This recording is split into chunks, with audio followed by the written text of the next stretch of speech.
내일 북한을 방문하는 문재인 대통령의 2박 3일 평양 일정이 공개됐습니다. 네, 조금 전 임종석 청와대 비서실장이 동대문 디자인 플라자에 마련된 서울 프레스센터에서 브리핑을 했는데요. 취재기자 연결해 자세히 알아보겠습니다. 고일환 기자.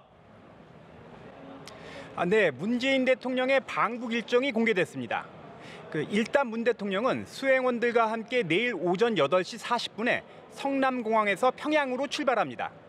방북단을 태운 전용기는 이륙 후 1시간 20분쯤 지난 오전 10시엔 평양 순환공항에 도착할 예정입니다. 공항에선 공식 환영 행사가 있을 예정인데요. 2000년 김대중 대통령 방문 때 김정일 위원장이 깜짝 영접을 한 것처럼 김정은 위원장이 영접할 것으로 기대되고 있습니다. 임종석 비서실장은 북한에선 최고 지도자의 일정은 공개하지 않는 것이 관례라면서도 공식 환영 행사가 잡혀 있는 만큼 김 위원장이 직접 영접하는 것을 기대한다고 말했습니다.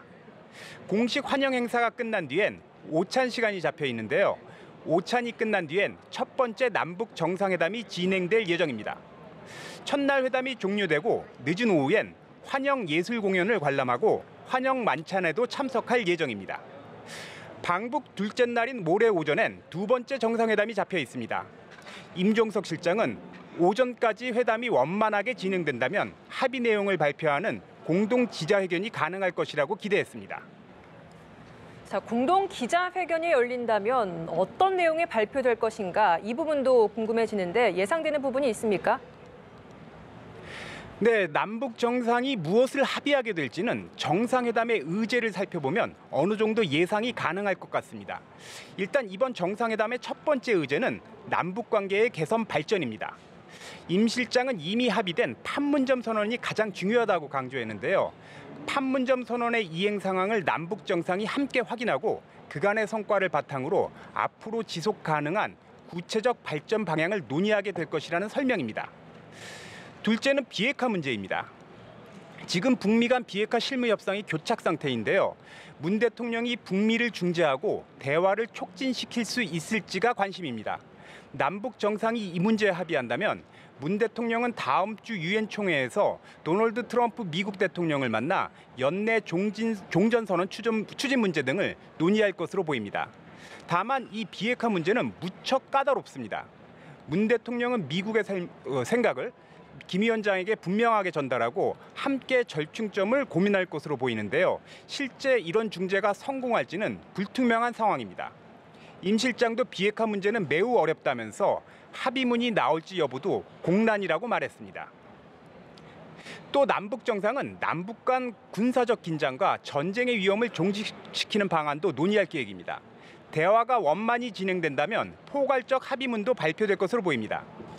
한편 임 실장은 남북 정상이 이산 가족의 고통을 근원적으로 해소하는 방안에 대해서도 심도 있게 논의할 예정이라고 소개했습니다. 이산 가족 상설 면회소 개설을 포함해 수시 상봉과 화상 상봉 등 다양한 방안이 논의될 것으로 알려졌습니다. 네, 그럼 문 대통령의 귀국 일정은 어떻게 됩니까? 네, 문 대통령은 방북 3일째인 글피 오전에 평양공항에서 환송 행사를 마치고 서울로 향할 예정입니다. 그런데 청와대는 문 대통령과 김 위원장의 친교 행사가 글피 오전에 잡힐 가능성도 있다고 밝혔습니다. 만약 친교 행사가 열린다면 서울 귀환 시간도 그만큼 늦춰질 전망입니다. 친교 행사의 내용에 대해서는 아직 알려진 것이 없습니다. 다만 남북 정상이 비핵화 문제 등 현안에 대해 만족할 만한 결과를 내놓을 경우에만 열릴 것으로 예상됩니다. 지난 4.27 판문점 정상회담에서 깊은 인상을 남겼던 도보다리 산책과 같은 형식의 행사가 진행될 가능성이 높다는 예측입니다. 지금까지 동대문 디자인 플라자에 마련된 프레스센터에서 전해드렸습니다.